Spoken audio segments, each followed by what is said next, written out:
Morbidly Beautiful presents a horror interview podcast hosted by Brodie Hubbard. You have entered the chamber. As Lil Boodang ushers us in with our theme song, Itchin' for the Blood, and I thank Lil Boodang once again. You have entered the chamber, Morbidly Beautiful's newest interview podcast. I'm Brodie Hubbard. I'm really happy to be on the Morbidly Beautiful network. They've actually taken on my video review and travelogue show, Video of the Damned, and that's up on the YouTube channel now. And you are either watching the chamber on YouTube or listening to it on our podcast feed. And this is the second episode. And for this conversation, I've welcomed Kevin R. Phipps. He's a writer and director, occasional actor too. He actually popped up in the fan film Dylan's New Nightmare, which I will have to talk about sometime soon, but shout out to Cecil and the horror show crew. Kevin has done a lot of short films. He also did a documentary on Friday the 13th, Part 3. And the actor who donned the hockey mask, Jason Voorhees, for the first time wearing the hockey mask in that film, you find out a lot about the actor behind that. You find out a lot that even other Friday the 13th documentarians didn't know about the making of Part 3. He has a new horror anthology film out called Dr. Saville's Horror Show. Now, this is a cast and crew largely of Arizona folks. It is an independent horror film. And, I think something that can happen when critics review independent films is we can kind of damn them with faint praise. Like, oh, this is really good for an indie. This is really good for a low budget or micro budget production. When in actuality, as Kevin and I end up talking about, we're really in a new golden age for independent filmmakers. You just look at Terrifier and Terrifier 2 and the success that has had, and think about what that budget was compared to your Marvel or DC films. I really think that it's not about the blockbusters anymore, or anyway, the big budgets. It's about passionate filmmakers banding together with passionate actors and writers, etc., to create something really good. And I actually think Dr. Saville's Horror Show is really great. I knew I would enjoy it because I've met Kevin socially before I even got into seeing the film or talking to him about this stuff. So there's that bias, right? But when I sat down to watch it, excited to see what my friend Kevin had put together, I was like, this is even greater than I anticipated. This is fabulous, actually. And we were both at Gathering of the Ghouls, which is a terror trader convention. That's a shop in Chandler, Arizona, a couple weeks back. And he had a booth, and we talked a little bit about that and the people coming to check out what the film was about and seeing a screening of it at the event. And actually, shortly after this interview was conducted, it came out that the film had made back its budget, and that's so rare. You come to find out when it comes to independent films, something like 87% of those movies don't earn back their budget, and it's just all onward and upward from here for Dr. Saville. And for our guest, let's welcome into the chamber, Kevin R. Phipps.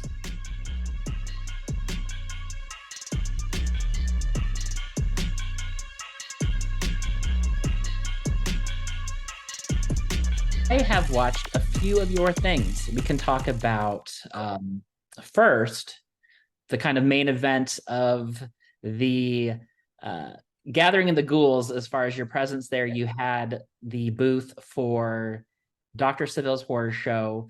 If people watch my other show, Video of the Damned, they'll see us touring inside and seeing some of the merchandise and paraphernalia and some of the cast and crew.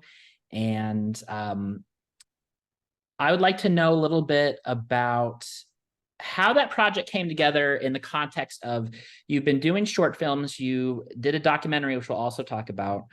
When did you decide you were ready to tackle the feature? Well, I had done a film called Grief a feature film called Grief, and that was uh, after doing acting for like 10, 12 years, not acting personally, but just learning about it and coaching it and things like that. I was like, okay, I want to make a movie that's just raw and completely like emotional and let the actors go as far as they can. So I wrote a movie called Grief, filmed that with a couple of friends of mine, and it was really, it gave me the confidence to say, okay, I think I know a little bit better what I'm doing, because I don't know about other artists, but I know a lot of artists or like me, I get imposter syndrome. So I'm like, am I good enough? Am I, et cetera and so forth. And that gave me a lot of confidence to say, okay, I can do this. And so when I was with my friends, I have a great writer friend, Craig, who wrote Dr. Saville, and great actor friends. And we were like, well, let's make a movie, actors obviously are like, let's do this, and so um, Alan, who produced, was one of the main producers. He helped me produce another film, My Secret War, which won LA and stuff like that for Albanian film. And so he was like, I'm on. And Kirk, who's always wanted to act, but also really good at special effects or like in set design. So he did the set design as well.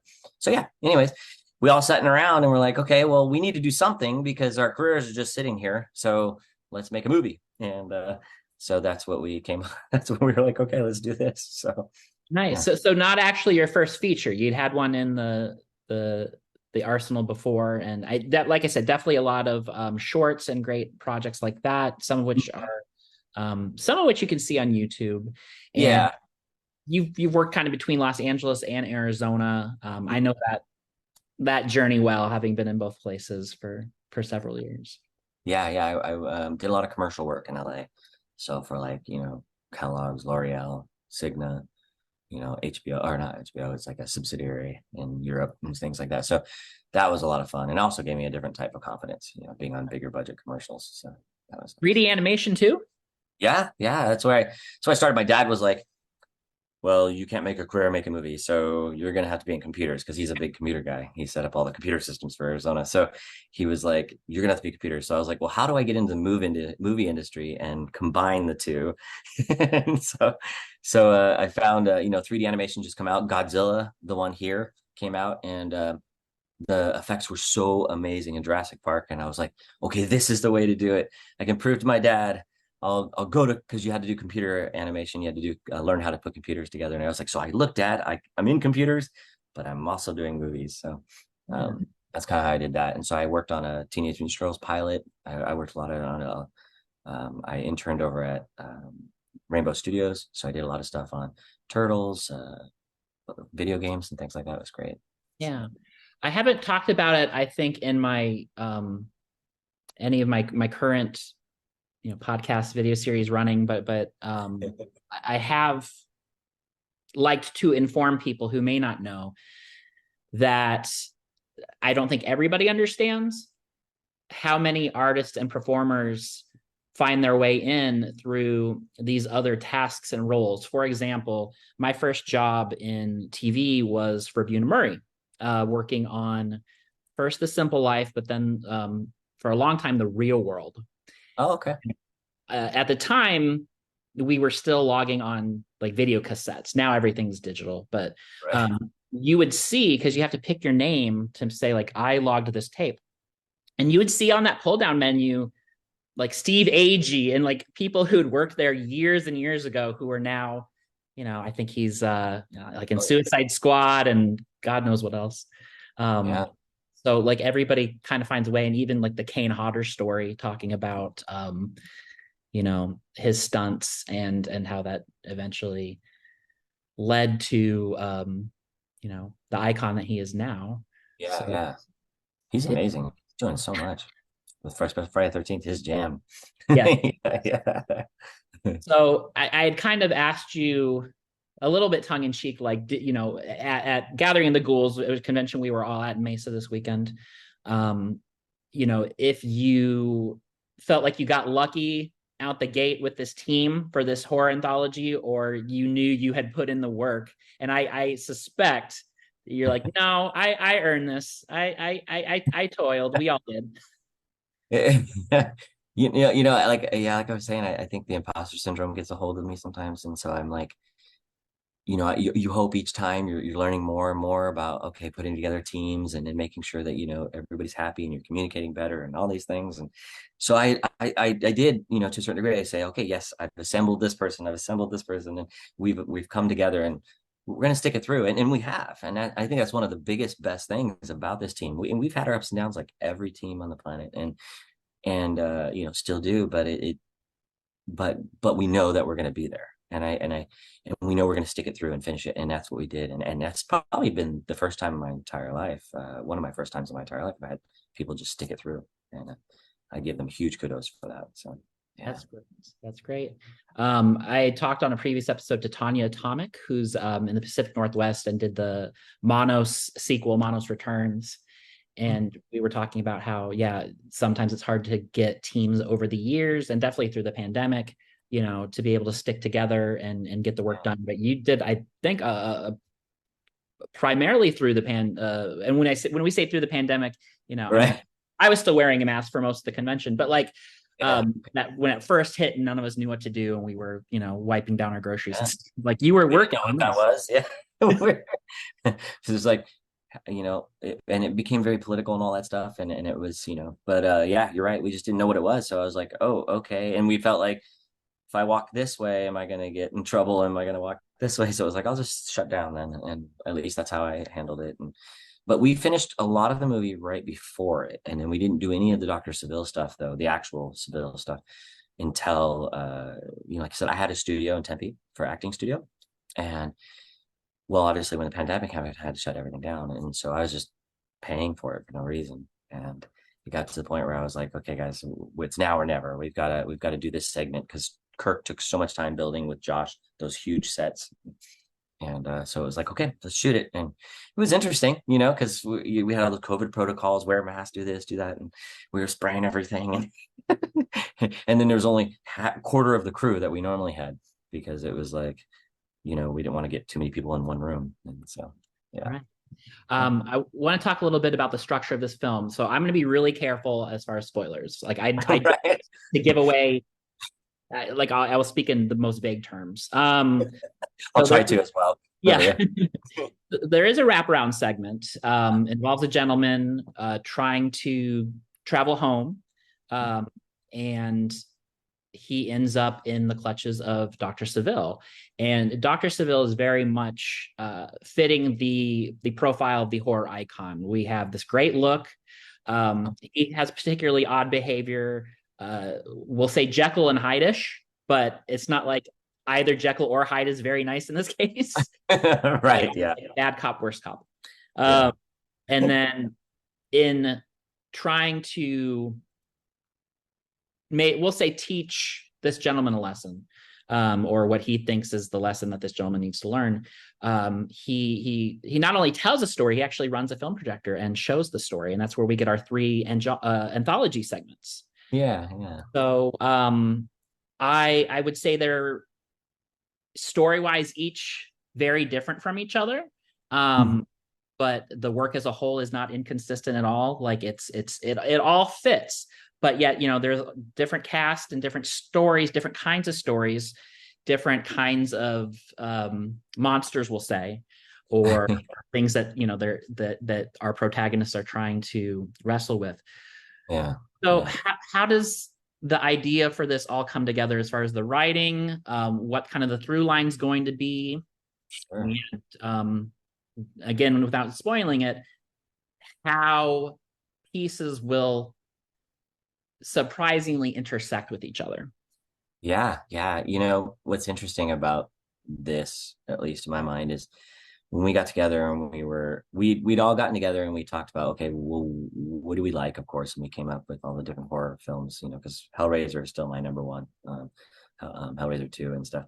But I also love my trilogies, and I remember finding that little gem, Trilogy of Terror, and and I was very fascinated by the fact that it was the same actress in all 3, but how different she was. And that was kind of the idea here. It was like, okay, like American Horror Story and stuff like that, if we do another sequel, then we're going to bring a lot of those actors back playing different roles. But anyways, we were sitting having a beer, like we do, and we were having some tacos, and we were like, okay, well, let's do an anthology. Let's do this is something we all love. We all love horror films. Craig is a huge zombie fan. He's written arguably one of the best books on zombies. But so we were like, we always said, okay, well, what are we going to do? How do we even go about this? And we said, okay, well, why don't we tell 3 stories? Well, how are we going to do a wraparound? Okay, well, we love the Crypt Keeper. Okay, well, we love the Crypt Keeper, but I like Hellraiser. I like that, and I like, Hannibal Lecter, and so that very like intellectual machine that Hannibal Lecter is and stuff like that. So Craig was like, okay, I love it, and then I was like, well, all good horror icons have a mask or something, and then so out of the backstory came the mask, and it was like, okay, yeah, that makes sense because he was severely burned. That's about as much as I'll say. Yeah. In the if we do a prequel and stuff, but so that's actually a burn mask. It's not just like Hannibal ripoff or anything. It's actually supposed to help you when you have severe burns.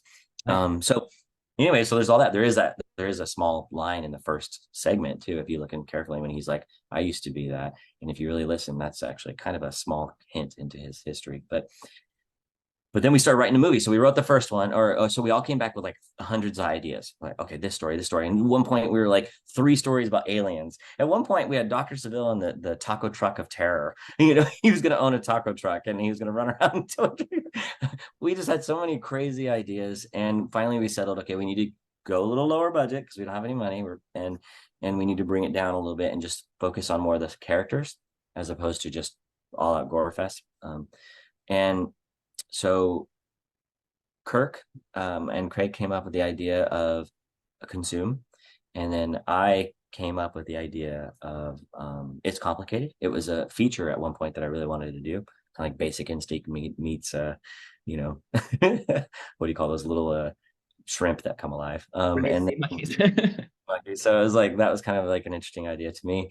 And then the third one, Craig had for a long time, for like 10 years or so, in his pocket, and he'd always wanted to make it but never could. The zombie film, but unlike any zombie film hopefully people have ever seen. And then the question became, how do we connect all these things? And we didn't really know until like almost the end of the middle one. And then we were like, oh, okay, so Craig started taking pieces over here and putting them all together. So yeah. Yeah. Yeah. I will say that, Consume's a very great body horror kind of story. Yeah, I love body horror. Yeah, yeah. And I think folks usually assign that partially Hellraiser as being kind of body horror. I mean, there's more to it than that. There's supernatural, there's, a lot, but there's definitely the horrors of the body in Hellraiser. Yeah, that one hit me on a different level. Hellraiser did. Silence of the Lambs hit me on a different level, but Hellraiser was like this weird, lustful, like you said, dealing with the flesh and all these things. And it really hit some kind of primal thing inside of me as a human being, Yeah. So, I was hoping to do that with that. So it worked. We won't give away too much about It's Complicated, except just to say that, and I hope you take this as a compliment. It becomes so absurd. And when I talk about the absurd, I have talked about this before, the kind of what Jordan Peele has talked about, you slightly dip into weird waters and the temperature just gets turned up and turned up and turned up. And then by the time it's at 10, like you've been in there so long, we see our lead actress in this segment just what word can we use? She is putting in the work. She is she is active. She is getting things done. She's like Dragon Ball Z. She's Super Saiyan mode now. It's yes. Yes. And I just had like and I'm sure it's for the character that the male lead as well is like that character's like, what am I dealing with? And we're all, I just loved how we were put into that. The romantic kind of implications in the beginning also feel very weird. You're like, is this supposed to be sweet? Because this feels weird. And it's like, you're just in the delusion with the guy, and it's great. Thank you, because that's almost exactly what I was trying to go for. Yeah.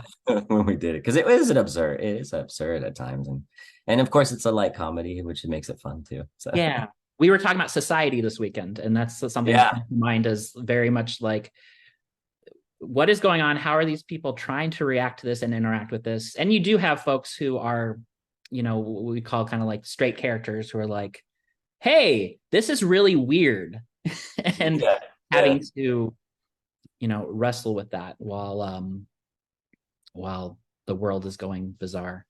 Well, I think it's like you always need that grounding totem, and so some of those people that are, if I think if some of those people are saying what we're thinking, as an audience, going, "This is crazy," then we, I think, can accept that ride a little bit more. If they obviously think it's crazy, and I think it's crazy, well, then we're aware of ourselves, so let's just keep going, and that's what I I was hoping for. I wasn't sure. There was times when Craig and I were like, "This kind of goes 0 to 9,000 in like 2 seconds." Is this it's going to be an issue for people, or is it going to add to the lightness of it in the middle of this craziness? So Yeah.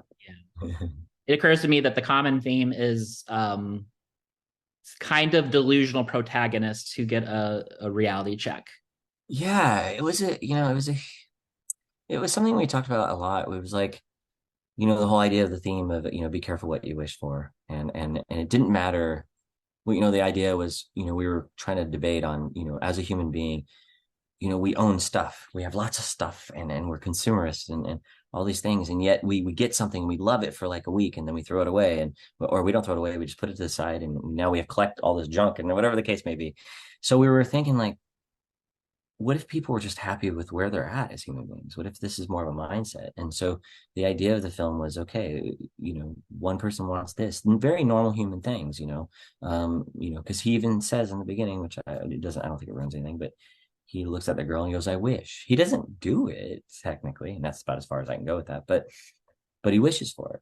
And it's like, why do we're always wishing for more. We're always wanting more because we always think that. And then it comes down to, not to get philosophical too much, but when do we look inside of ourselves and say, are we happy with who we are? And so that's kind of where we were going with it. Yeah. It's great. And so there's a lot of, I would say, horror that is intellectual like that. And but at the same time, I think what I'm assuming is one of your favorites of all time. We got to talk about the documentary you made, because you made a documentary not only about any Friday the 13th, and not just about Friday the 13th Part 3 and the fact that it's the one where Jason gets his mask, but you went into a lot of details that I had never seen in any of the many segments and documentaries I've seen about Friday the 13th of Friday the 13th. Details about the actor who was this Renaissance man. I had no idea. And so how did you decide to get involved in telling that story? Sure. To be honest, it was really perpetuated by a super fan, Sean Richards, who he was dating my wife, now wife, at the time girlfriend, but wife. And she introduced us and said, hey, Kevin likes to make movies. He's a movie filmmaker. And Sean was like, I've always wanted to talk about Richard Brooker, because Richard, they've met a few times, and it was an impact on his life. And I was like, well, that's cool, because, I kind of was that guy that came in a little later. I came in at like Friday 13th Part 6. And that shit was so crazy that I was with beating people in, bags and everything. I was like, this is crazy. So I went back and watched them all. And I was as a kid, I was like, wait a minute, he doesn't have a hockey mask. And then, but by the third one, he gets it. And then hearing about the Values A Ranch and just all these different things, I was like, there's a lot of history here that's happened. And even talking, we had the director of Crystal Lake Memoirs Memories.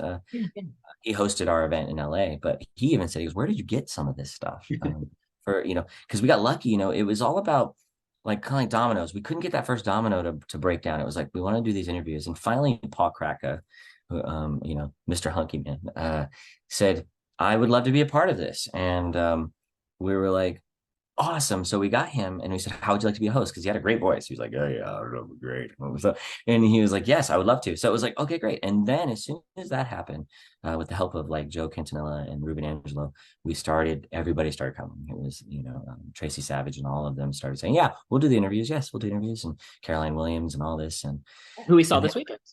Huh? Yeah. So I came by and said hi to her and said thank you, and so we got all these people that were just a part of it, and we had to keep driving everywhere and as we got more information, we started to get more people to show up. And it was like one of the effects guys said, "Hey, I have a book full of photographs that nobody's even seen, not even Paramount and stuff like that." And we were like, "What does that mean? Are you just flirting with us?" Or so we went over to Sean went over to his house and he gave us a full book of just like or 300, 400 photographs that we took pictures of to kind of archive and figure out how it works in their story. And so even, like I said, Crystal Lake, which is like to me the best overview of everything, every single one. He was like, "Where did you get those pictures?" And it was like, "Yeah, we're badass." No. So, but it was really a beautiful tribute to Richard Brooker because he passed away an untimely death, and people didn't realize that he was involved with so many interesting things, like in our cell phone technology and Bill Nye the Science Guy and things like that. Yeah. I which I know a writer from that show who went on to create Dead at 21, if you remember that MTV series. Oh, yeah. Okay. Yeah. He actually moved to LA to work on that from Seattle. Some good stories. I'll link to the documentary and I'll link to that article about the gentleman who was on Bill Nye because I think it's an interesting piece. Yeah, that was my first documentary. I was nervous. I was like, "Oh man," I was looking up YouTube tutorials and like, yeah. But again, you did it, like I'm always rooting for folks and there's some like schlock and trash that I love, but when I look at what you do, it's like, yeah, this is really well made, really well crafted, and everybody needs to see it. I feel the same way about Troy Escamarilla is another director, writer who did Teacher Shortage and Mrs. Claus, and you can, he's done 4 features, I believe at this point. And you can see like the progress as the years go on, and it's like, wow, it started out with great cast and effects and all that, and it just keeps getting better and better. So you kind of hinted at that you might be looking to do more Dr. Saville. Yeah, depending on how it goes, we'll know soon, a couple months or so, how it went. And I hate to say it that way, but partially, it's we love it. So we had so many stories on the table that we'd love to. I still want to visit the idea of a taco truck of terror, but and some more absurdity too. I think we all like really had fun with it. It's complicated, so it was like, okay, how can we do a whole thing like that? But we wanted Dr. Saville to actually be in the stories more and things like that, because that was the difference too. Is like Crypt Keeper doesn't jump into stories usually, and things like that. So our idea was, no, even though they're 3 separate shorts and a wraparound, it's technically just a full feature. And people just kind of bump into each other, like atoms. And so hopefully we get to discover that more. Could you see, and there's a lot that's up in the air as we record this with the strikes in the business with the writers, the actors. But let's pretend for a moment that the streaming model finds its way to keep going. Could you see this as episodic television of sorts?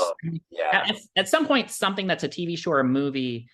I mean, sometimes there's not really a difference when you can pull it up, on the Tubi or what have you, and you just watch it, whether it's broken up in episodes or But I saw this as like, this could be a newer, much better Freddy's Nightmares, and there's some good stuff in that Freddy's Nightmares. I mean, Mick Garris came from Freddy's Nightmares. Of course, yeah.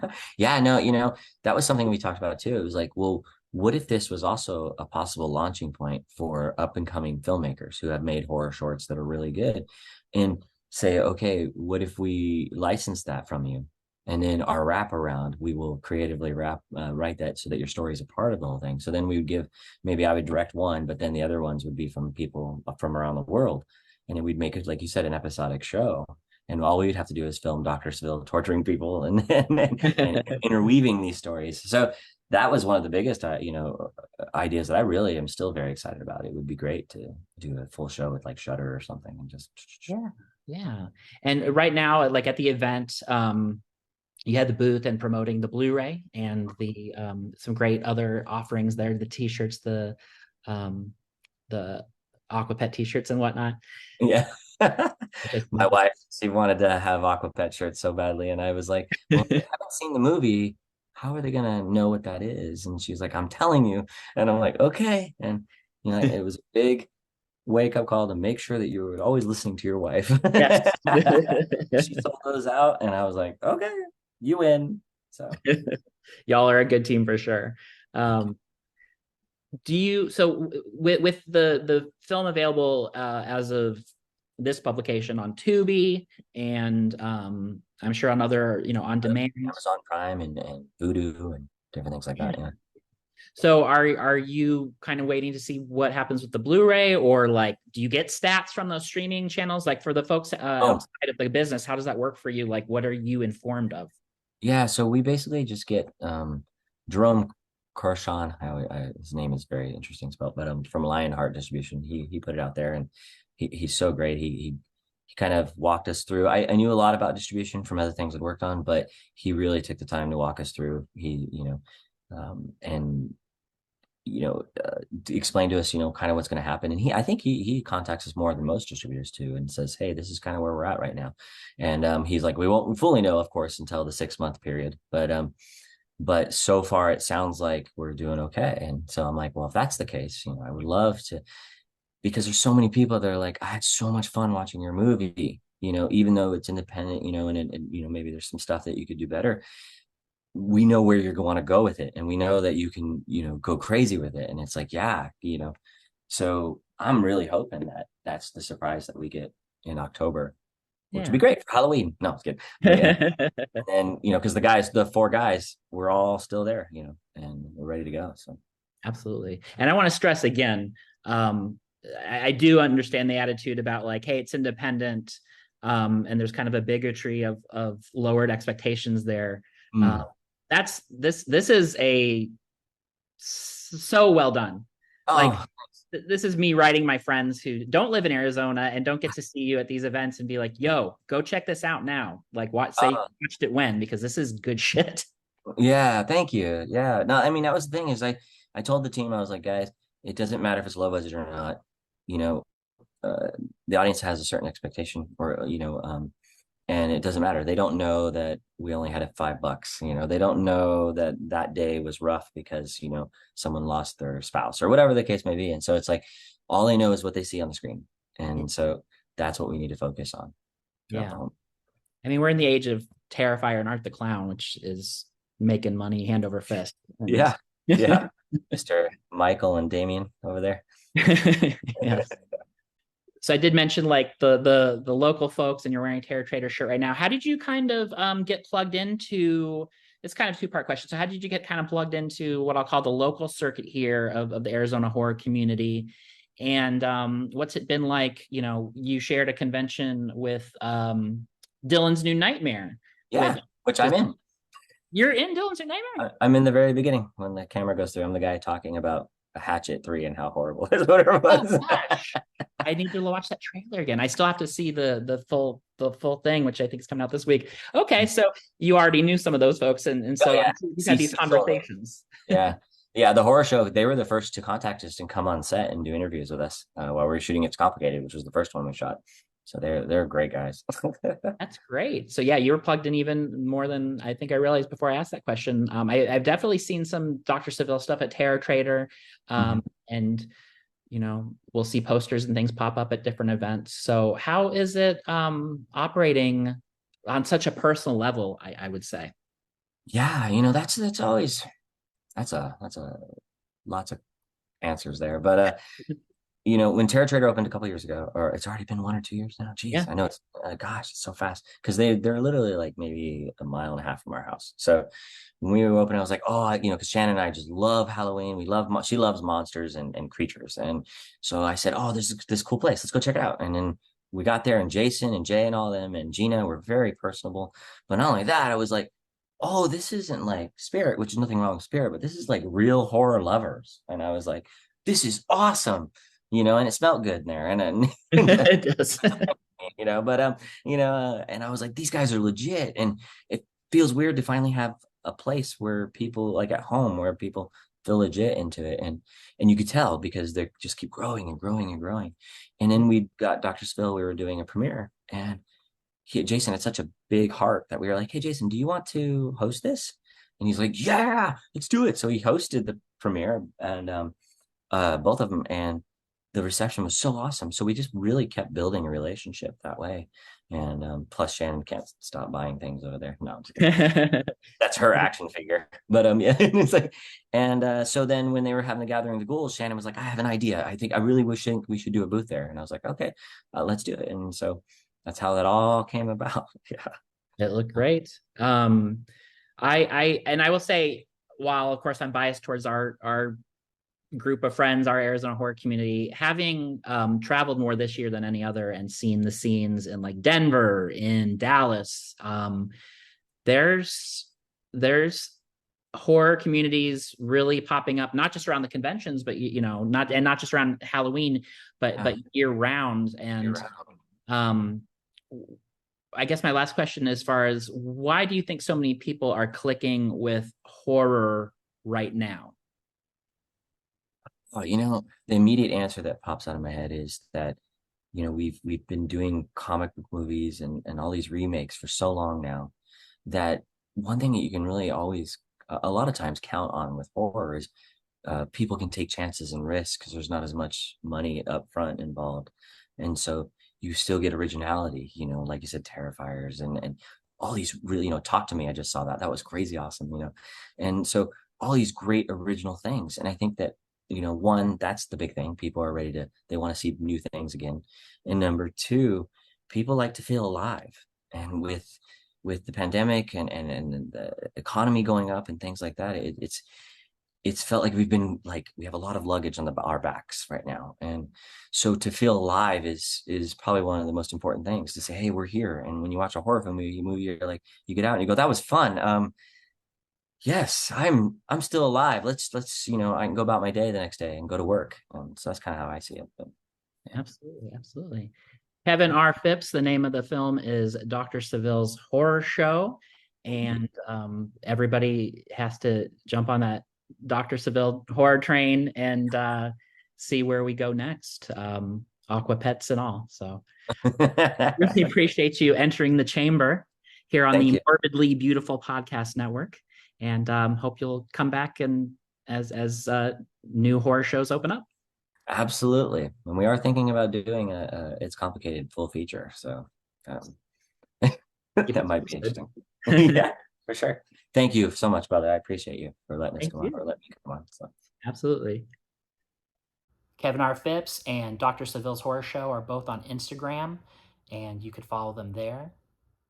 You could follow me at Brodie Hubbard on just about every platform. And next week, on the next episode of The Chamber, I talked to Miss Callie Marie, a horror illustrator and fascinating person with a great story to tell about her career journey. So until that time, I remain Brodie Hubbard.